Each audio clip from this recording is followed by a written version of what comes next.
So today we're taking a look at the Smart G1 gimbal for your action camera, like a GoPro, DJI, or Insta360. It offers additional video stabilization, a variety of different filming modes, basic control of your action camera from your gimbal, and it's all so easy to use. Hey guys, what's going on? It's Lo for Leno's back at you with another tech take, and this is a place where I come across some cool tech. Try it out so you can see if this is the right product for you or not. Guys, at the very least, I just want you to come away knowing more about the tech that's out there and how to use it.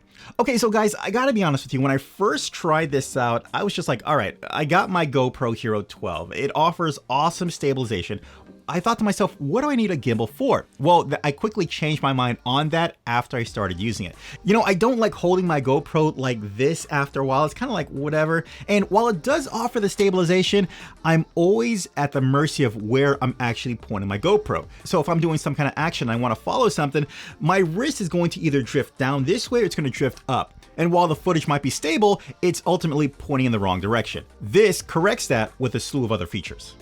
Speaking about features, let's talk about the features that this offers. First, again, you'll get 3-axis anti-shaking. So again, if you thought your footage was smooth before, it seems like it's even smoother now. Extremely simple operation. I gotta tell you, when I first got a hold of this, I was a little bit intimidated, but I was floored by how easy it was to get started and use. Compatible with GoPro and action cameras. Again, when your GoPro is connected to the gimbal, you get essential control of your GoPro from the gimbal itself. 21 hours of working time, an integrated rod extension, an OLED display, and horizontal and vertical switching. One of the many cool things that this gimbal offers. Let's see what's inside of the box. All right, so inside of the box, you'll have your case for your Smart G1. Of course, your case will have additional pockets so you can put other accessories in there. When you open up, of course, you'll have your different USB cords. One to charge your gimbal, and of course, another one where you can charge your action camera from the gimbal itself. And then you have an additional mounting bracket for your action cameras, depending on which action camera you have, so we can mount it onto the gimbal. And let's not forget about instructions. Give yourself about 10 minutes with the instructions. Once you get all down, again, you'll see how easy it is to use this gimbal. Oh, and last, you also get a tripod attachment for your gimbal as well. So I just decided to leave it on there for now. So how do you install your GoPro to this gimbal? Well, like I said before, I'm using a GoPro Hero 12, and at the bottom of the GoPros, it has a certain mounting device that you can use by default that this gimbal offers. So I'm gonna go ahead and slide this off.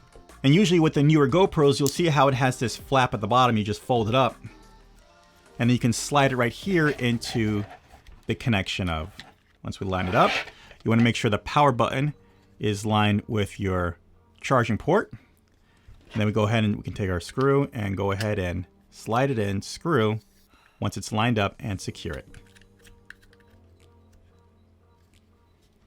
Now, in order to connect your action camera to your gimbal, you want to go to the Bluetooth pairing of your action camera. So we'll go to pair device. And then from the gimbal, it was really hard to figure this out from the manual, but I'm gonna let you know right here. You wanna press the record button 3 times. That goes into device pairing mode. So 1, 2, 3, we'll see a little mark right there, like a spotlight, and we'll see it pop up right there. The Bluetooth means it's now connected. So now I can just exit out of that. And if I press record, we should now start recording. So we're now paired with our GoPro to the gimbal device. Okay, and now that we're connected, just keep in mind that you have to pair this every single time. It doesn't carry on over from my experience. If I'm missing out on something, it's on me. But it seems like I have to pair it every single time between the gimbal and the action camera. No big deal. No big deal. It takes about 10 seconds just to pair it. Okay, let's take a closer look at the build of this gimbal. And I gotta tell you, this gimbal feels solid. Yeah, I can definitely, this is not no flaky, dainty thing. This feels solid and it feels rugged at the same time. So yeah, definitely a lot of running and jumping. It feels like it'll handle that. Okay, closer look. You see that you have your charging port on the top, so you can charge your action cam at the same time with the included USB cord that we saw, or use your own. Your 3-axis gimbal, 1, 2, and 3. There you go. You have another charging port on the side right here as well to charge your gimbal. You have an A and B button as well. This is for time lapses. So you can set your gimbal to one side and then set it to the other, and then over a certain specified amount of time, it'll time lapse to that between those points A and B. You have a toggle for tight and wide. This is usually used for the time of your time lapse. And it's also used for the leveling or the roll of the gimbal itself. So you can actually roll it to the left or the right or straighten it out. You also have your joystick right here to control your camera. Of course, the record button, the power button, and you have a trigger at the back of it as well. Okay, so let's talk about the function of our gimbal. We'll start with the joystick. If I want to pan the camera up, I can just press up, it'll pan up. If I want to press it down, I'll hold down and it'll pan down. And the same thing for left and right as well. You've got full control of where you want to point this or your starting position with your joystick. Now, as far as selecting the different follow modes this gimbal offers you, it's as simple as just clicking on the joystick. So you see my dial right here. And right now it's on pan follow. I can just click it and it goes to follow. If I click it again, it goes to linear, to point of view, and then back to pan and follow. And if for some reason I had the camera in a weird position and I want to reset it, all I have to do is just double click the stick and it centers right back in. Now, as far as the different modes, let me describe to it a little bit. The pan and follow, basically it's what it sounds. You pan it and then eventually the camera follows. Then you have follow where it just, I'll switch it to follow. It'll go ahead and it'll just follow as it's going. There's no panning right after it. Linear, I love linear. Basically, if I'm, okay, you see how I'm doing it? It's always pointing in one direction. So if it's pointing right there and I want to walk this way, I can just go like that, right? I can walk in a steady line and instead of having to like walk sideways like a crab, it does that. Then it goes to point of view where no matter where I point this, it's going to point in that direction. So if I point up, it's going to point up. If I point down, it's going to point down. Again, it's that point of view. Now, let's talk about the function of the trigger. When I hold down the trigger, it goes into go mode. Basically what this means is it kind of takes out the stability and it's just as if you're holding it in your hand. Whichever you go, whichever you point, it's going to do that with no additional stabilization. It's just, we're just going. So it's giving you the most naturalistic look with the vibrations and the shake. It's a stylistic choice. If you don't want the stabilization, just hold down go and you're going to get that stylized look or that natural look. Also, you can change the orientation of the screen. Just make sure that your gimbal is horizontal and just tap the trigger button. And right now we're in the landscape mode. We tap it and it'll go to portrait mode. Tap it again, right back to landscape. Now, if I wanted to go to inception mode, all I have to do is just tap the trigger twice. 1, 2. And as you can see, it goes into an inception mode. Super cool. And again, it's just so easy to pull these up, to activate it, to get out of it. As you can see, it's doing it right now, right? All I have to do is just double tap twice and we go back to default. You see that? Just like that. How cool is that?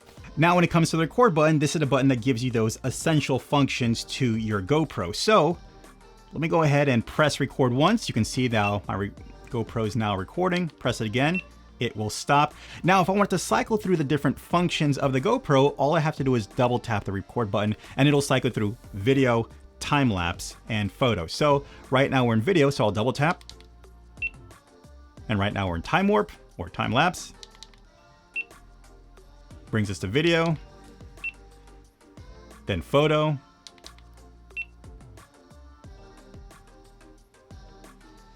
I just took a picture twice. Time warp again, and we'll go right back to video. There you go. And like we saw earlier, if I triple tap the record button, that'll bring up the pairing mode between the gimbal and whatever device that may be looking for it. And last, we have our A and B button for our start and end point. This is really simple. What you want to do is you want to hold it down for a couple of seconds until it goes to the A and B mode. Go ahead, move your camera to the left, find out your starting position, and just tap it until the A button is flashing. That holds its first point in. Find a second direction, and then double click the AB button to establish its second point. Now, once you have that set, use the tight and wide switch on the side to set how long you want. You can go from seconds all the way to minutes. So right now I'm gonna pick about 10 seconds. There we go. In order to start it, we'll now triple click it. So 1, 2, 3, it'll reset, and then it'll do our time lapse for 10 seconds as we set it on the gimbal.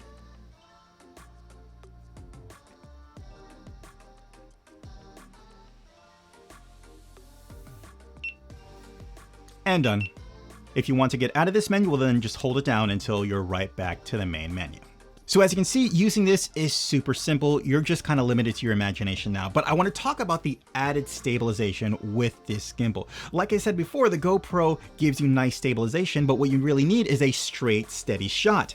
Yeah, it's great that my footage is steady, but if it's looking in the wrong direction, it's useless. With the gimbal, this ensures, again, that you're getting added stabilization, but it's always pointing the right direction as well. I love it. You see that? Like right now, it's always, so I can do this, I can be like, it's staying locked on right now. Whereas if I was holding it with my hand, I'm at the mercy wherever I'm trying to go. You ever hold of the old saying, wherever the head goes, the body goes? It's the same thing, right? If I'm holding the camera like this, if something's pulling away, the camera's turning this way, it's turning that way, or up or that way, and I might miss the shot or not get the shot that I originally wanted. With that being said, let me give you my final thoughts on this Smart G1 gimbal for your action camera. First of all, I was surprised by just how easy it was to get started with this gimbal. Gave myself a couple minutes, was like, oh wow, this is really intuitive. I get it. And I was just off and away doing tests, making shots, like, yeah, I'm really up for this. I like the additional stabilization. Yeah, again, I say before, the GoPro gives me steady shots, but the gimbal helps my steady shots ensures that they're always pointing in the right direction. At least that's my experience. I love how I now have essential functions of my action camera or my GoPro with the gimbal, so I'm not always touching the screen for little things, right? I can just record, go to photo, go to time lapse, just using the gimbal. Makes it super convenient. Of course, you have your time lapse, set the A and the B, the in and out, super easy, right? And of course, how easy it is just to go into inception mode, just horizontal, 1, 2, we got inception mode, just like that. All right, guys, really hope this video helped you out. Take care. Bye. As always, I'll leave links in the description down below so you can pick up your own Smart G1 gimbal. Hey guys, do me a favor, hit that subscribe button so you don't miss out on future videos. Hit that like button if you like what's going on here, and also ding that notification so you can be notified for future videos as well. All right, I'll see you next one. Take care. Bye.